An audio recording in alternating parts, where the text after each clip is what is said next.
You're funny. Okay. Hi, everybody. My name is Angie Hotz, and I'm a birth doula and a childbirth educator here in Kitsap County. And I'm doing a project where I'm talking to moms in the community about their birth stories. And so we're going to hear my friend Amber's birth story. Yay. Hi, Amber. Hi, I'm Amber, and this is Anthony. He's 7 months old, and we had him this past April, and he was my VBAC baby. My older son is 3 years old, and he was born by cesarean section because he was sunny side up, and I tried to labor for as long as I could naturally. For some reason, I wanted a natural birth. I think that's just something, I guess not every woman wants natural birth, but it was something in me that I do. Yeah. There's something in me that was a strong desire that I wanted to have a natural birth and a vaginal delivery. And I tried as long as I could. I went 36 hours unmedicated before they realized I wasn't progressing, and ended up having a cesarean after, about 36 hours. Here, here's your caterpillar. And he was very much stuck, and took some work to get him out, even by cesarean. So, but so it was rough. You guys were living in Seattle. Yeah.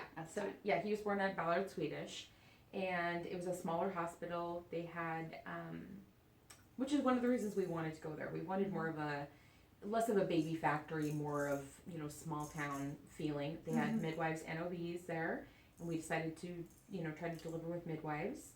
And our care was great, through prenatal and through my labor. But sometimes there's the inevitable. I don't think that there was anything that we could have done different. We tried everything we could to get him to flip and to change positions. Did all the things. Did all the things, yeah. Leg positions and everything. But he just needed to be born by C-section. So, fast forward 2.5 years, or almost 2.5 years, and I got pregnant with Anthony. We had just moved over here about 6 months earlier, and I knew right away that I wanted to try for a VBAC, and I joined the cesarean and VBAC support group. I think you were coming, like, maybe the month you got pregnant. Yes. Or the month, like, you came the first month and then maybe got pregnant the next month. Yes. Something like that. Yeah. And part of the reason I joined was not only did I feel like I still needed some healing from the birth itself, but I also was looking for advice from moms who had done it, but also for, finding care providers around the area. Because we were new to Kitsap, I wanted to see where the best hospitals were. There's a local hospital that my friend delivered at she did not have a good experience, and so I wanted to try to avoid that. It seemed like the experience that I didn't want, so I wanted to see what other options were out there, and I knew that birth center was out because I had a cesarean. So we decided to look at St. Joe's, and my husband was really nervous. He was really nervous. In fact, he was nervous about going with a midwife again, because he sort of felt like the midwives were not what they claimed they were, and that's not necessarily true, but those thoughts come into your head. Of course. You wonder if they're all like that, since your one experience was that. Yeah, exactly. And we just happened to have our baby in June, at the end of June, when the supermoon happened, and there were like 13 women that went into labor at the exact same time. There were 13 laboring women, and half of them were cesareans. That's what they told us. Wow. And so they were hospital. completely overwhelmed. Oh, really? Yeah. So I think, they were completely overwhelmed, and they obviously had a lot of surgeries, and so they didn't have the right amount of nursing staff to accommodate all of these women going into labor at the same time. So that's why I think our experience was probably not what we expected it to be. So we ended up, with some really wonderful women, some of their recommendations, we ended up going with baby catchers down in Tacoma. Doris Hahn was my midwife, and she was great. She was very no fuss, and she was like, I don't see there's no reason that you couldn't VBAC. Your chances are great. Let's just see where it goes. And I had a great pregnancy with Anthony. I definitely was having a hard time at the end of my pregnancy because he was big, and I didn't believe that he was big. I felt bigger. I looked bigger. I was carrying different, and it wasn't until I was 36 weeks that I had my ultrasound, and they were like, "He's a big baby," and I still didn't that's hard believe to it. believe because ultrasounds are wrong, 2 pounds on either side, and so you don't want to believe that maybe they're right and that it's a big baby. Yeah. Okay. Yes. So they said he was big, and I had small baby. My other son was only 6 pounds 13 ounces when he was born. So I was comparatively. and all my sisters had small babies. My mom had small babies. So, I was not expecting a big baby. And even when he came out, we didn't think he was that big. No, but he was big.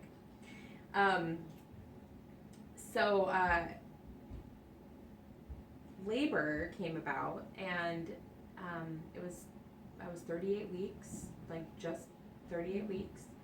And I didn't really think that I was in labor right away. I was babysitting a friend's daughter. And I woke up and I felt great. I felt like I had gotten the best night's sleep of my whole pregnancy. I got up and I was like, all right, I'm going to get stuff done today. I'm going to finish my birth plan. I'm going to pack my bag. I'm going to bake some stuff. I seriously felt like $1,000,000. And about 45 minutes into my friend's daughter being here, I started having contractions, and I was like, oh yeah, this is normal. It's just Braxton Hicks. But I knew that they weren't Braxton Hicks. I just was thinking, you just don't ever want to think that this is it, just in case it's not. That's why I think a lot of women are totally in denial about their labor for as long as they are, because it's disappointing if it's not actually labor. Which is why I think some women end up having their babies in the car or at their own house, unintentionally. So, but they continued to pick up as the day went on. My friend actually ended up staying after she and she was like, "Are you having contractions?" I'm like, "Yes." She's like, "I'm gonna stay." And I'm like, "Okay, that's a good idea." She ended up packing my bag for me, and luckily my 3-year-old went to sleep, and I was able to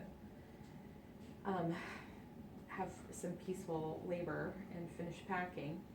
But I ended up calling you because you were a doula, and my friend, I called you first and told you I was having contractions, and you told me to take a walk or take a nap, and I was like thinking to myself, yeah, that's not happening.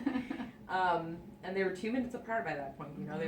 They were close, and there was a turning point where they became pretty intense, and my friend called you again and said she can't talk through the contractions anymore. Yeah, I knew it was serious when your friend called and not you. Yeah. And then we also called my husband, who was in Seattle, at work, and he happened to be getting on the 3 o'clock ferry and ended up coming home at 4 o'clock. Everyone kind of came together at the same time. You showed up around 4, Adam got home at 4. And my friend's husband came to pick up her daughter from here at right around the same time too. And then right at 4:15, hey, my water breaks. It was kind of like, oh, this is what's meant to happen. And that's when we were like, okay, time to go to the hospital, because it was definitely it was intense. I didn't think that I was going to make it to the hospital. But once we got to the hospital, I was like, oh yeah, I'm going to make it. Hi, what are you doing? So we got to St. Joe's, and they checked us in to the ER. At first, checked us in through the ER to check me, because they were afraid I was going to have the baby in the hallway. Mm-hmm. And you were feeling pushy the whole ride, yes, right? Yep. I think right when my water broke, I think that's when it really started. I started feeling relief as I was pushing. Now that we look back on it in retrospect, I think that's just my body, and that's just how my body is with labor, because I have the same thing with my older son, and he, although he was sunny side up, so I think the pressure was different. But you know, I experienced the same thing with both labors, and now that I know what it's like for actual pushing, it's different. So if there's a third baby, I hope I know better now. But yeah, so they got us up to labor and delivery, and of course there's challenges with having a VBAC. You know, they don't let you be as free as you want to be with labor. You need to be monitored. Baby needs to be monitored. They usually like to give you an IV, and I was, you know, really wanting to move around. I wanted to be in the water, and it did. You know, some things didn't work out quite how I thought they would, but I still found relief. There were some times, pretty intense times, where I had to lay on the bed for monitoring, and I, you know, had some good coping mechanisms with my contractions, which were still 2 minutes apart, with like, almost no relief in between. From the time we got to the hospital until he was born, it was only about 3 hours, I think. And right around transition, I started asking for a C-section and an epidural. Everything. I wanted something. I was dying, I thought. And, you know, the very typical, I don't think I can do this. And it was getting really rough. And I was still in the bed. So I asked for, you know, some kind of pain reliever, and they gave me just a really, really mild, I don't even know what it was now. I want to say it was fentanyl. Fentanyl, yeah. I think that's the pretty typical one that they... Yeah, because they wanted it to wear off by the time I was pushing. It only lasted for about 45 minutes. So I don't really feel like it did much. Definitely didn't relieve my pain, but I was able to kind of relax a little bit more during the contractions, which helped a lot. And helped me drink water and try to stay focused for the next one. What? Here you go. So that was helpful. I'm glad I didn't get the epidural. I'm glad there was an alternative. I'm glad the nurses were supportive of that. They were. I remember you asking for an epidural, and the nurse very just smoothly was like, well, let's think about getting in the bathtub first. Yeah, yeah. Like, yes, that's the exact thing to say right now. Yeah. It was very smooth redirection. Yeah. And then when you had the fentanyl, I remember you saying that it didn't change the pain, but your vocalizations changed and you seemed more relaxed. Okay. And we could tell that it took the edge off. Yeah. But, I mean, you were still laboring. It was still hard work. And we could tell, like, how you were breathing, and it was different. It was different. Well, yeah, I would highly recommend that as an alternative to getting an epidural. And especially because it doesn't last the whole time, and you can... What? I'm curious to see what nitrous is like, and if it does the same thing. But I don't know that they have that at St. Joe's yet, so I'm not sure. Yeah. This is side note. Yeah, so that... Are you hungry? Are you hungry? Can you hold off for just another minute? Just another minute.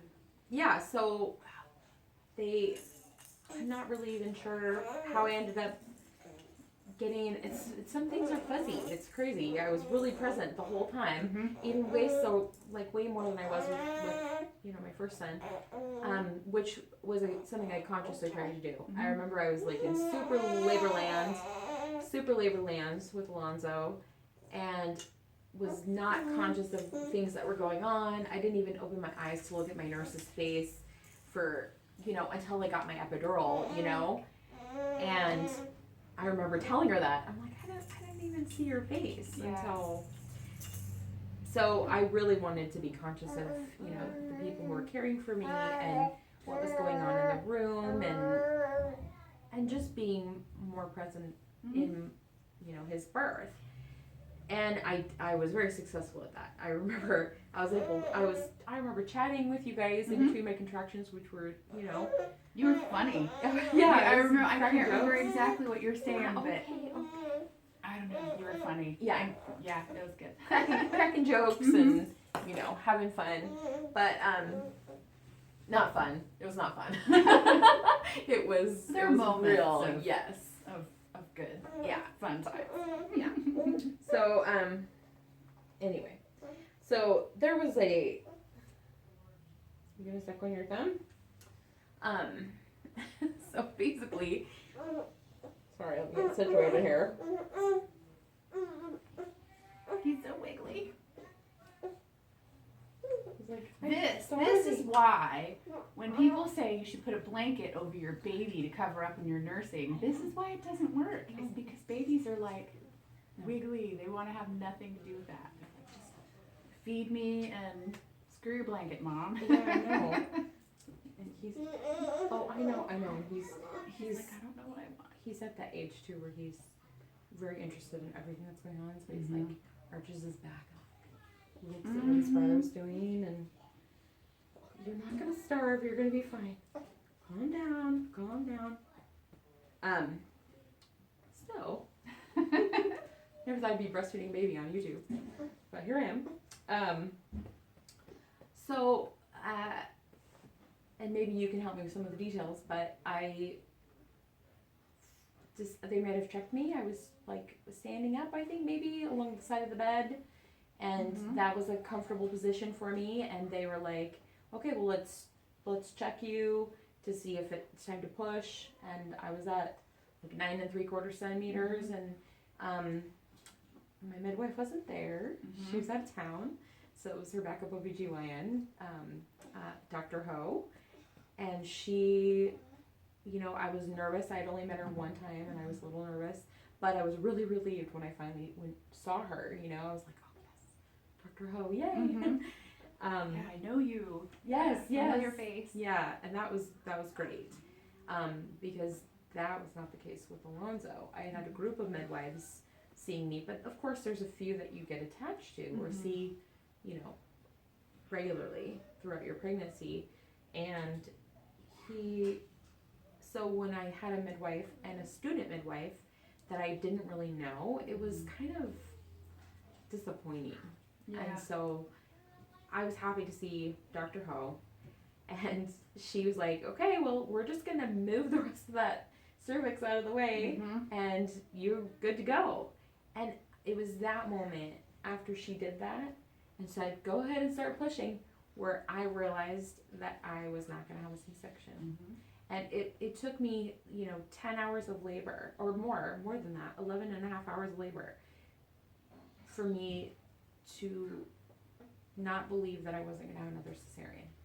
And I was like pushing a baby out. And that's when I was like, hey, he's actually going to come out. They're not going to give me surgery. I'm actually going to deliver him like this. And it was quite an epiphany. I remember being totally an epiphany. So, I was on my hands and knees, and it was like a super primal experience, and it was crazy. And I pushed him out in 3 pushes, and it took like 9 minutes, I think. And that was it. And he was out, and he was 8 pounds, 5 ounces, and definitely the biggest baby in my whole immediate family. Probably a little... Good size. Yeah. And he was very healthy and breastfed right away, and it was an amazing experience. And then after they're born, they just leave you alone, and they turn on the lights and let you just be with your baby for an hour, and it was it was amazing.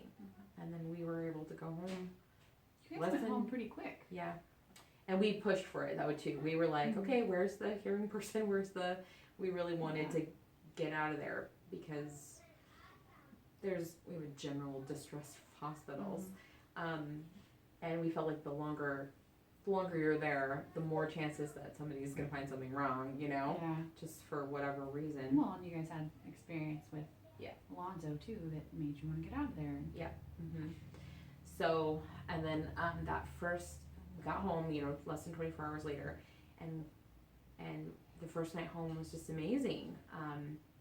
And I just got to sleep in the bed with Anthony, and it was warm, really warm out, so even just for April, it was like 85 degrees outside, and I was able to just do skin to skin with him the whole night and just feed him on demand, and I just didn't feel like I had to get up and go anywhere, do anything. I just, all night long. It was great. And it was a really healing experience. Yeah. So, and now he's just a total tank. He is. He's a big guy. Little, 95th percentile big guy. And I definitely couldn't imagine our lives without him. Yeah. So. Well, you've got superpowers in that breast milk. You're a chunker. You're a big fella. Yes, you are. I remember when you were on your hands and knees and you were like getting ready to push, and you said something about like, what position can I push in? What can I? And then Dr. Ho sat down at the edge of the bed, and she was like, "You can push like this. This is fine. I actually prefer this. I can see what's going on and catch the baby easily." And I was just like, "Thank you. Yeah. You can see what's going on," and it's that was like one of my favorite parts. So. Well, and I think, and that seems like a silly question that I would have asked that, but I've heard so many experiences of people pushing for hours. I didn't know it was only going to be like 3 pushes. Yeah. I didn't know you'd just be like, push them out right then, I really thought it would take a lot longer than that. But sometimes it does. Sometimes you're on your hands and knees, and then the progression just kind of slows down, and so you change to a different position. And sometimes you go through all the positions and come back to the original ones. I mean, sometimes it can take a while, but it was very refreshing to have a doctor's. Push like this. It's great. This is my favorite. I'm like, thank you. That's just so awesome. It was definitely refreshing. Feels good. Yeah, and it was the gravity and that was the right position for him. It was. You want that? Yep, you came right out. Would you do anything different with future babies, or if you could go back and do something different? Well, a hospital birth is not. It's not. If you're looking for a zen and beautiful birth experience, hospital's not necessarily. I mean, I think we probably had it as zen as it could be. I mean, really, we did, without maybe like candles and a huge jet tub or anything like that. You were moving pretty fast too. There wasn't. Yeah, there wasn't a lot of time for that. That's true. No, I really think that we did everything that we could in that amount of time. If it had been a longer labor, I probably maybe would have wanted to. I mean, I had music on, and the music, I didn't have music with my first son. I didn't think that was something that I would want, I thought I would want to be, because originally I thought labor would be like running a marathon, and I've never actually run a marathon. I've run a half marathon. That's a long ways to run. It was a long ways to run, and it was tough, but I really found this, and I did listen to music, but there was this zone and this, I had to be listening to the perfect thing, otherwise I would just lose my focus, and it would be awful. And I remember just struggling with, okay, I want to listen to music, but what do I listen to? And I read all these blogs and asked advice from different mom groups and stuff. And everyone had different opinions, but somebody just said, listen to what makes you happy. Things that make you happy. And I did. I put music that made me Music that made me happy. Like Bruno Mars makes me happy. Colby Calais, stuff that I like to sing in my kitchen too. That's music that makes me happy. And that was the stuff I put on my playlist. And it really helped. It really helped. I remember like mouthing the words like in between one of my contractions, and I don't remember what song it was to, but and then the nurse was like, "I've been jamming to your playlist this whole night." She really liked it. So that was, I think, something that I changed from the first experience that was really beneficial. What was your favorite part? Is there something that like sticks out as being favorite part? This is going to be the silliest thing ever. This is going to sound horrible. Holding my baby was my favorite part. But the turkey sandwich they brought me afterwards was seriously the best turkey sandwich I have ever had in my life. And it haunts my dreams. That's funny. I tell people that, and I tell people in class all the time. I'm like, seriously, that food you eat afterwards will be the best food of your whole life. And I had a sub sandwich from Walmart, and it was the best sandwich. I mean, it could have been like the $1 million sandwich from the biggest, most fancy restaurant, and nothing will top that sandwich. It really was. Yeah. That's awesome. But holding him for the first time and seeing him, and he was just so squishy faced, the cheeks, and he had one eye that wouldn't open all the way at first, and it was just like, but you were just awesome. Yes, you were. Yeah. That was like one of the only times we heard you cry. You're not really a crier. Well, that's nice. Yes. So, yeah, those would probably be my favorite experiences, yes. Yeah. Do you remember what you said right after you had him? Yes. Do you want to say it or not? You don't have to if you don't want to. But it was the best thing I've heard after a birth, like out of anybody. I said, I can't believe I just pushed a baby out of my vagina. And you put your fist in the air. You were like, I did this. And yeah, I think that's when everybody choked up. Everybody was like, oh my God. The nurses had tears. Everybody had tears. Yeah. We're all choked up. We wanted it so bad for you. Everybody is invested. Yeah, it was pretty amazing that. And that was another epiphany moment. It was like, did this really just happen? Did I just give birth to my baby like that? And, Well, you're made to. Yeah. And it was pretty intense. Hi, buddy. So. Would you have anything else you want to add? What can you think of? No. I mean, it was awesome. Yeah, it was a good experience. And I got to. What are you looking at? Are we on camera? Do you want to come say hi? You can say hi. Come here. Yes, I think it's fun. Can you see? Yes. It's a camera. Daphne. Do you want to give Anthony a kiss? Oh. I need to get my animals. Okay, you get your animals. Vicky. Well, thank you. You're so welcome. much for telling your story. Sure. I'm excited to post it and share it with everybody. It's inspiring. Good.